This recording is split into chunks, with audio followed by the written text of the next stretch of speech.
Fala pessoal, mais um podcast Canaltech no ar. E se eu te dissesse que inteligência artificial em computadores não vai ser mais algo exclusivo de máquinas caríssimas? Na Intel Extreme Masters, a IEM, que aconteceu no Rio de Janeiro, a Intel detalhou sua nova família de processadores, a Wildcat Lake, que é a nova linha Intel Core Series 3. A grande promessa dessa novidade é justamente democratizar o acesso à IA. Ou seja, não são chips voltados para jogos pesados, mas focados em custo-benefício para levar o AI PC ao mercado mainstream. Hoje você ouve a entrevista exclusiva do nosso editor de hardware, Sérgio Oliveira, com Marcelo Bertolami, que é diretor de parcerias em tecnologia para a América Latina na Intel. E hoje você também confere Xbox Game Pass mais barato, iPhone 18 com retrocesso nas características e possível óculos inteligente da Samsung. Eu sou Marcelo Fischer e esse é o podcast Canaltech. Fala pessoal, eu sou o Sérgio Oliveira, editor de hardware aqui do Canaltech, e hoje a gente vai bater um papo muito bacana com Marcelo Bertolami, que é diretor de parceiros de tecnologia para a América Latina na Intel. O Marcelo conversou com a gente no Intel Extreme Masters, o campeonato de CS que aconteceu no Rio de Janeiro, e falou sobre a nova família de processadores da empresa, a Wildcat Lake, que também está sendo chamada de Intel Core Series 3. Esses processadores chegam com o objetivo de democratizar o acesso à IA, ou seja, eles não são processadores super poderosos, não são processadores para gamers, são processadores custo-benefício, que tem alguns cortes de engenharia, tem alguns cortes de recursos para tentar ser mais baratos. Por trás desse lançamento tem uma estratégia muito bacana da Intel que o Marcelo vai contar para a gente ao longo da nossa conversa. Vamos lá. Marcelo, muito obrigado por aceitar conversar aqui com a gente do Canaltech. Um prazer falar com você hoje. Marcelo, vamos falar hoje sobre o Wildcat Lake, que é a grande novidade aqui no Intel Extreme Masters, né? Um anúncio que pegou a gente meio que de surpresa, vamos dizer assim. Tivemos acesso aí a alguns detalhes, não só sobre os processadores, mas a estratégia da Intel também. Então, a primeira pergunta que eu quero fazer para você é que os Wildcat Lake, eles marcam o retorno dos Intel Core sem ser o Ultra, né? O Intel Core do jeito que a gente conhecia até pouco tempo atrás. Mas eles voltam como a linha mainstream de processadores, né? Não entram mais não são mais os flagships. Estão abaixo dos Intel Core Ultra. O que essa mudança de posicionamento diz sobre a leitura que a Intel faz do mercado hoje? Vamos recapitular um pouco o que estamos lançando. Começamos com o Panther Lake, que é a nossa oferta premium associada à marca Core Ultra. Dentro dela temos as variantes 5, 7 e 9, além das versões X7 e X9, que são as mais poderosas em gráficos. Quando falamos em 12XZ, estamos falando do motor gráfico. Então temos uma gama completa que vai de 8 a 16 núcleos de CPU e de 4 a 12 núcleos gráficos. O Panther Lake nos entrega uma plataforma premium completa, que instala em quantidade de núcleos, em capacidade gráfica e também em memória, indo de 8 a 64 GB sem problema. Estamos muito felizes com isso. Estamos levando IA ao mainstream e, considerando o contexto atual de memória, eu diria que essa é uma ótima plataforma para a América Latina em geral. Ao mesmo tempo, vimos a necessidade de levar IA ao mainstream de forma mais acessível. Por isso, decidimos desenvolver o Wildcat Lake em paralelo. O Wildcat Lake é a nossa marca Core e também é um AI PC, ou seja, o AI PC não fica mais restrito ao Ultra, e essa é uma mudança importante. Estamos levando o AI PC para o mainstream e desenhando esse produto com foco em oferecer o melhor equilíbrio entre recursos, IA e preço. Isso significa uma nova placa-mãe, com um único DIMM de memória e um processador que pode ir de 5 a 6 núcleos, atendendo tanto ao mercado corporativo quanto ao consumidor final. É uma plataforma com bateria para o dia todo e 40 tops em nível de plataforma, somando CPU, GPU e NPU, assim como no Panther Lake. Esses 40 tops são suficientes para chegar ao modelo de IA híbrida. Parte das tarefas vai rodar na máquina, parte vai rodar na nuvem. Se você acessar o ChatGPT ou outros modelos, por exemplo, usa a nuvem. No fim do dia, o modelo híbrido atende muito bem a muitas aplicações. Além disso, você tem a possibilidade de usar a NPU para descarregar a CPU. Penso, por exemplo, em programas como antivírus rodando na NPU. Isso é ótimo porque também ajuda a entregar bateria para o dia todo. Recursos como desfoque em chamadas no Teams ou isolamento de microfone podem ser executados na NPU, consumindo menos energia. Para um sistema movido a bateria, isso é essencial. E se você for um gamer casual, ainda consegue jogar em 720p nessa máquina. Marcelo, quando você fala que vai trazer a IA pro mainstream, e se você pensa assim numa pirâmide de produtos de vocês, né? Lá no topo a gente tem o Core Ultra 9, tá, que são os flagships atuais, aí a gente vem descendo e vem o Core Ultra 7, 5. Os Wildcat eles vêm para ficar na base geral de produtos, para ser os processadores de fato de entrada, ou eles vêm para ser a base dessa proposta de IA da Intel hoje? O ponto é que o Core de Wildcat Lake usa a mesma base tecnológica que temos em Panther Lake. O núcleo de desempenho é o mesmo. Os núcleos de eficiência também são os mesmos de Panther Lake. Temos o mesmo tipo de NPU e o mesmo tipo de conectividade, com Wi-Fi 7. E tudo isso presente na plataforma. O que muda é que temos menos linhas PCI Express, por exemplo, porque não esperamos um Wildcat Lake com um GPU discreta. Para isso existe o Panther Lake. Abaixo dele, porém, você ainda terá outros produtos no mercado, inclusive a linha de entrada. E estamos pensando nas próximas gerações para levar ainda mais IA também para essa faixa. E isso está chegando. O Wildcat Lake é a nossa oferta mainstream. Quando você olha para o Panther Lake, você sobe para a Core Ultra 5, 7 e 9. No caso da linha Core, teremos a série 7, 5 e 3. O topo dentro do Wildcat Lake será o Core 7. Ele será um AI-PC, mas não será a entrada. Na base de entrada ainda teremos o Celeron, Pentium e a marca Intel. Além disso, continua existindo no mercado gerações anteriores de Core i5 e Core i7. Marcelo, a gente acompanhou uma apresentação sua que você fala da crise atual que o mercado tem passado, que provavelmente essa crise vai se estender por um tempo e que o foco vai mudar das memórias para os processadores, vamos dizer assim, porque a balança tá mudando, principalmente agora com a chegada da Agentic AI, né?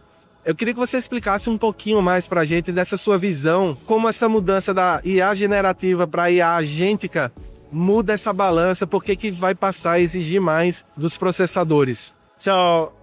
Vamos dizer assim, quando a IA generativa explodiu com o ChatGPT, muita gente ficou com a impressão de que a IA tinha sido inventada naquele momento. Não é o caso, a IA já existe há muito tempo. O grande diferencial foi colocar um humano enviando prompts para uma máquina e para um modelo, recebendo respostas. Isso evoluiu bastante.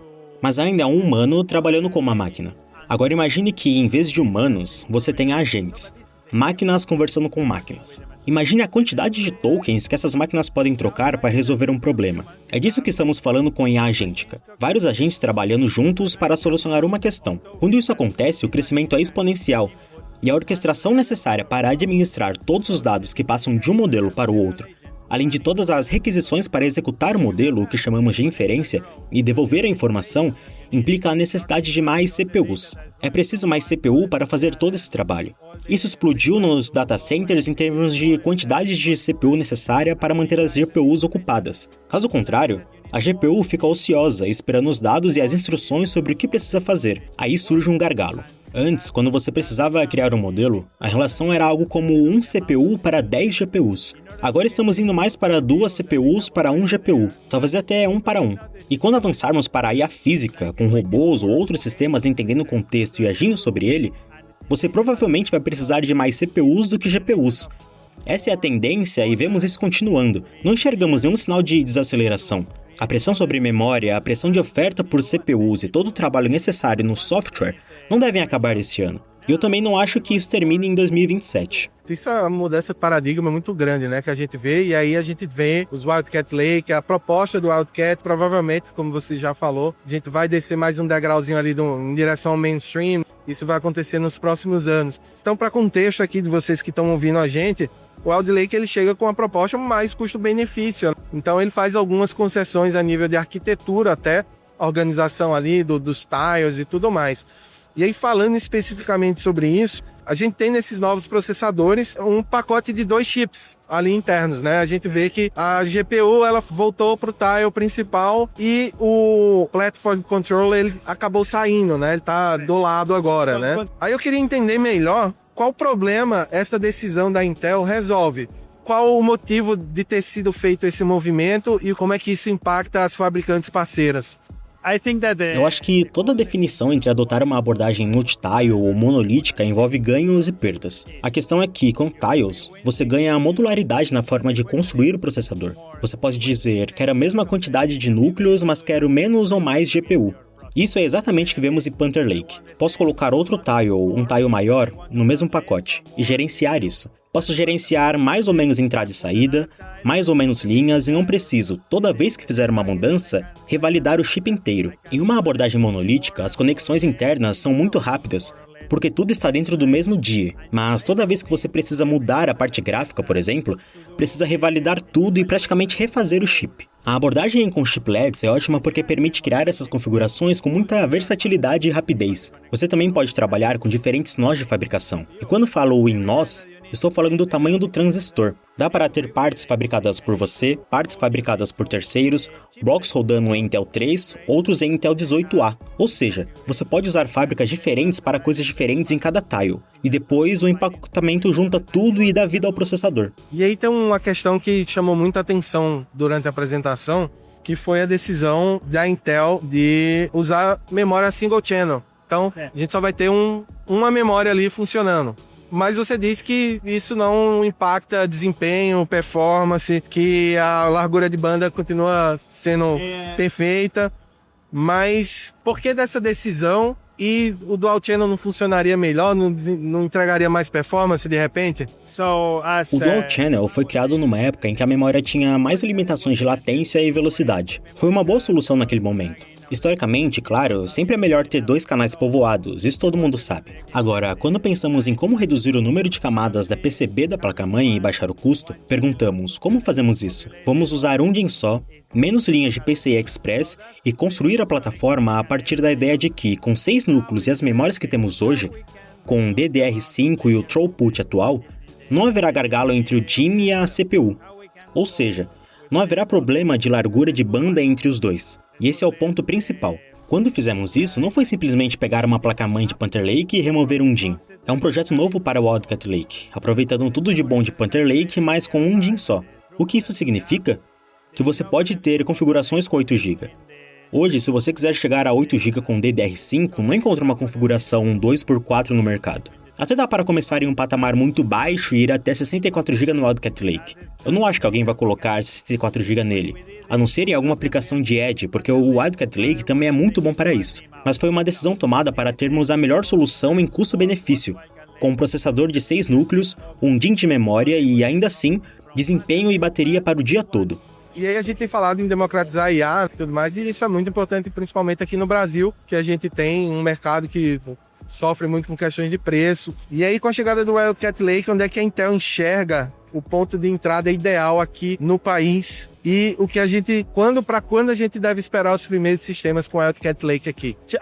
Na prática, estamos trabalhando com nossos parceiros para acelerar a disponibilidade. Como você sabe, o Brasil sempre leva mais tempo para receber o que há de mais novo. Então, estamos tentando trabalhar com nossos parceiros para que coloque as linhas em operação e comece a produzir o Wildcat Lake aqui no restante da América Latina. Nossa meta é ter esses produtos no 4º trimestre. Na verdade, eu diria que no começo do 3º trimestre, para pegar a Black Friday e o Natal no Brasil. Já temos parceiros trabalhando nessas linhas e nesses designs. Então, fico muito feliz em dizer que espero que consigamos chegar ao mercado brasileiro no tempo certo também com o Wildcat Lake. Marcelo, muito obrigado pelo seu tempo aqui para conversar com a gente. Agradeço, foi um prazer gigantesco poder bater esse papo com você. Eu estou obrigado para você que me deixou falar em inglês.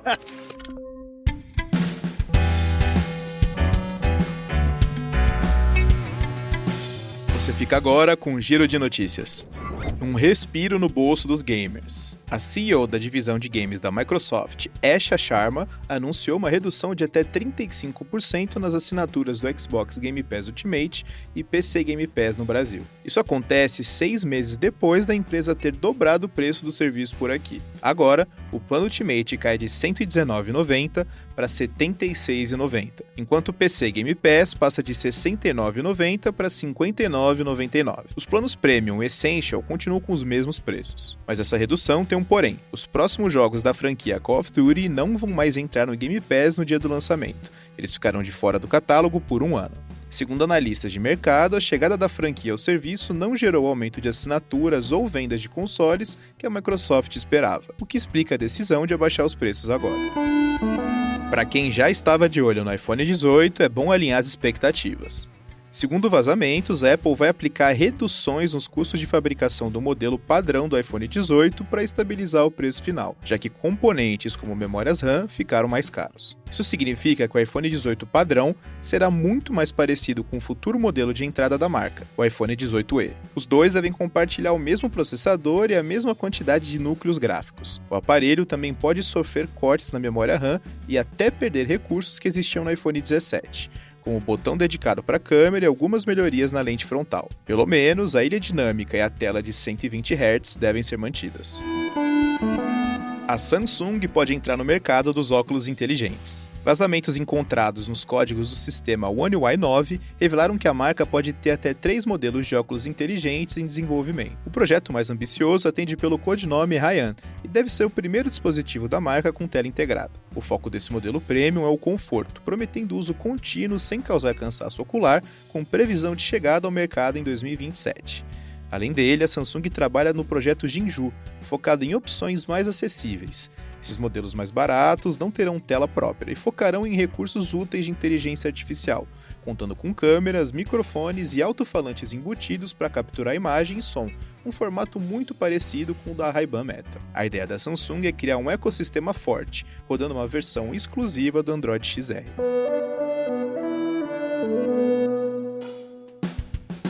O podcast Canaltech fica por aqui. Aproveite para seguir o Canaltech nas redes sociais e deixe um comentário e uma avaliação no seu aplicativo de podcast preferido. Esse podcast foi roteirizado e apresentado por Marcelo Fischer e contou com reportagens de Gabriel Cavalheiro, Vinícius Mosquen e André Leonardo. A trilha sonora é do Guilherme Zomer, a edição de Leandro Gomes e a arte da capa é de Danilo Berti. Você escuta o podcast do Canaltech de segunda a sábado. Até mais.